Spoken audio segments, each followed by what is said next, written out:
I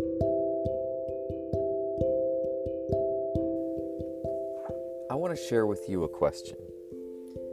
It's a question that I ask myself every day, and it's a question that the Holy Spirit has shared with me in order to help me focus and not become overwhelmed.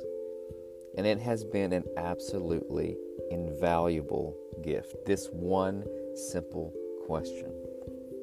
And the question is this: what's the most important thing? Of all the things, of all the tasks, of all the concerns, of all the outlets for your time and your energy and your attention, what's the most important thing? I determine what that is, and that's what I do. It's that simple. I'll give you an example.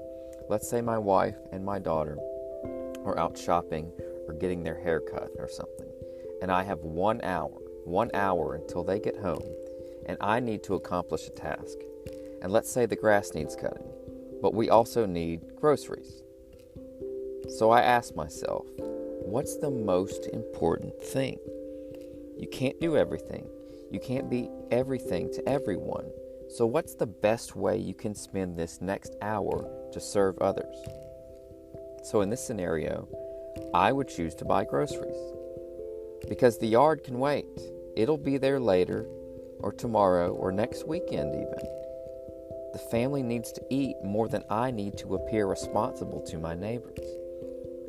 This one question has brought me an incredible amount of freedom. See, I am very fortunate and blessed because I no longer feel the need to be perfect in order to feel good about myself. I feel good about myself, and out of that, I will start to do things in perfection. And so will you. So before, there was a checklist. Raise your hand if you're a checklist person. So we had the checklist, right? And we would start doing and working and accomplishing. And we would be able to start checking things off the list. And the more we checked off the list, the more we accomplished, the better we felt. And it's not like we started at zero and built ourselves up. We started at negative, yes? And crossing things off the list just got us closer to zero, closer to okay, closer to adequate, acceptable. Have you ever tried to inflate something that has a hole in it? And you pump and pump and pump, and all it does is make you tired. And you stand there or sit there trying to catch your breath while the thing just deflates right in front of you. And here's the thing. Even if you check off 7 small things, 7 daily short-term goals, there's still 3 or 4 long-term goals that will be waiting on you tomorrow or next week or next month or even next year. Point is, you're never finished. And if your goal is to finish the list so that you can feel good about yourself, but the list can never be finished, haven't you put yourself in a position to never feel good about yourself? There are a lot of things I should be doing right now. My list, just for improvements around my house, feels like it's growing daily. And there are projects I have been ignoring and putting off literally for months. But I've come to a place in my life where I just think, if it doesn't get done today, maybe it'll get done tomorrow. And if it doesn't get done by me, maybe it'll get done by someone else. And if it doesn't get done at all, listen to this. Maybe, just maybe, it was never that important to begin with.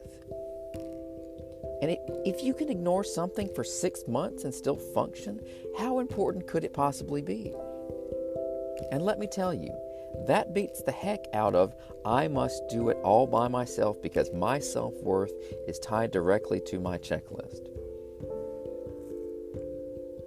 So there are a lot of things I could be doing, or quote unquote, should be doing. But what's the most important thing? What's the most important thing? And that's a question you should be asking yourself at least every once in a while. Because in a practical sense, it will help you budget your time because you're focusing on one thing instead of 12. You'll be more effective, more productive, not less, because you'll actually do a good job the first time and finish what you start.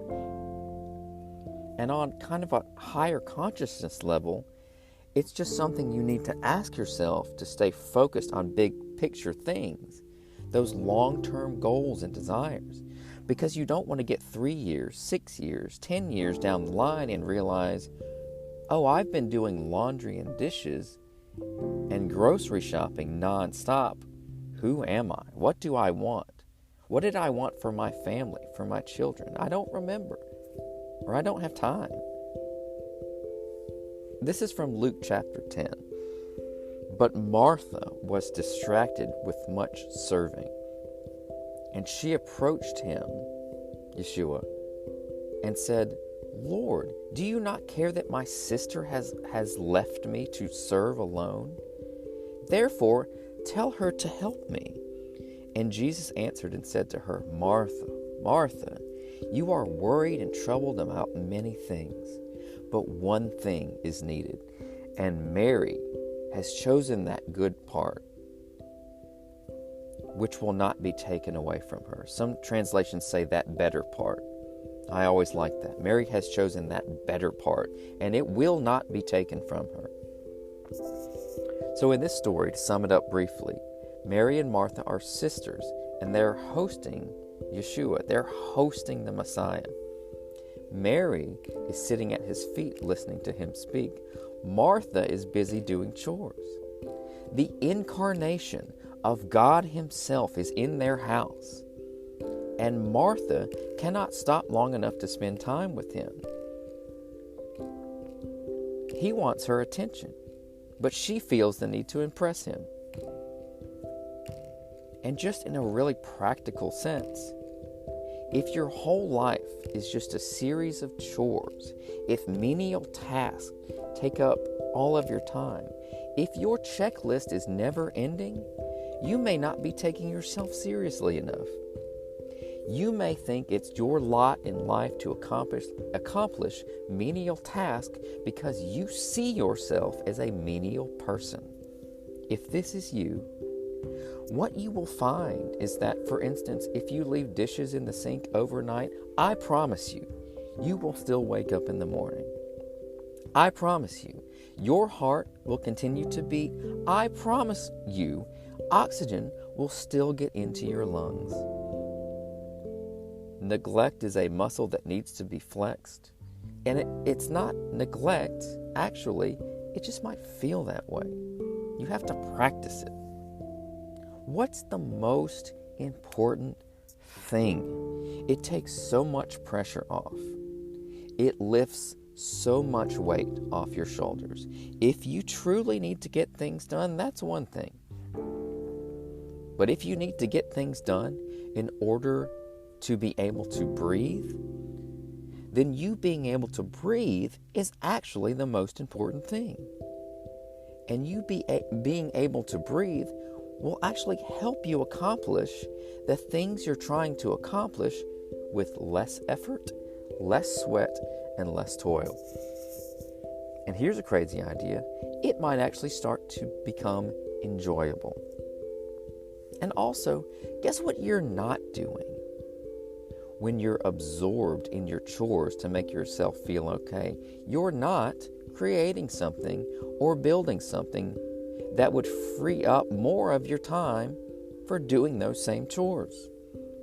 And this goes for your money too. And this is not really a money episode, but real quick, let me ask you a question.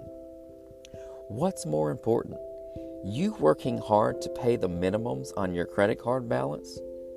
Or you working hard to create something that will forever eliminate your need to carry a credit balance? So are you desiring freedom? Or are you a person who needs a pat on the head? A pat on your little head from the creditors, a pat on your little head from your employer. What about a pat on your little head from your spouse? They already married you. They're on your team. Get over yourself. And in case you haven't figured this out, this whole podcast is just me having a conversation with me. That's all we're really doing here. I'm just letting you in on the conversation.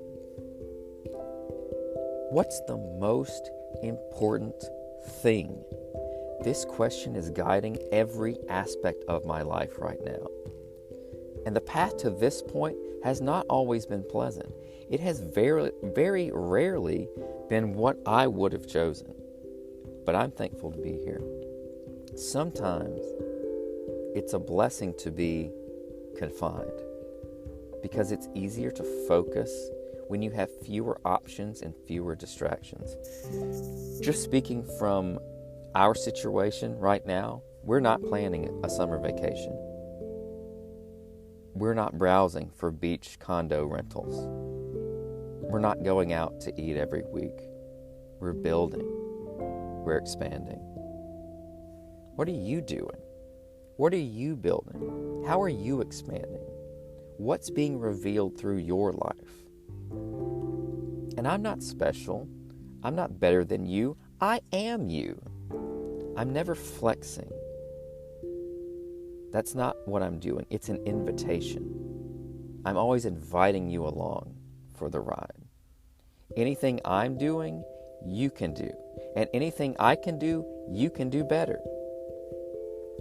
I'm Ryan Coleman, the real Ryan Coleman on Instagram. I also joined X recently. So I'm not Ryan Coleman on X, real Ryan Coleman on Instagram, not Ryan Coleman on X. You can keep up with me there. I'm dropping little nuggets of wisdom and perspective a few times a day that you may not be getting in this podcast or on Instagram. And I'd love to hear how any of this is impacting you. It's impacting me. Just getting it out and releasing it has been incredibly beneficial for me. And I'd love to know how it's been beneficial for you. And I will talk to you very soon.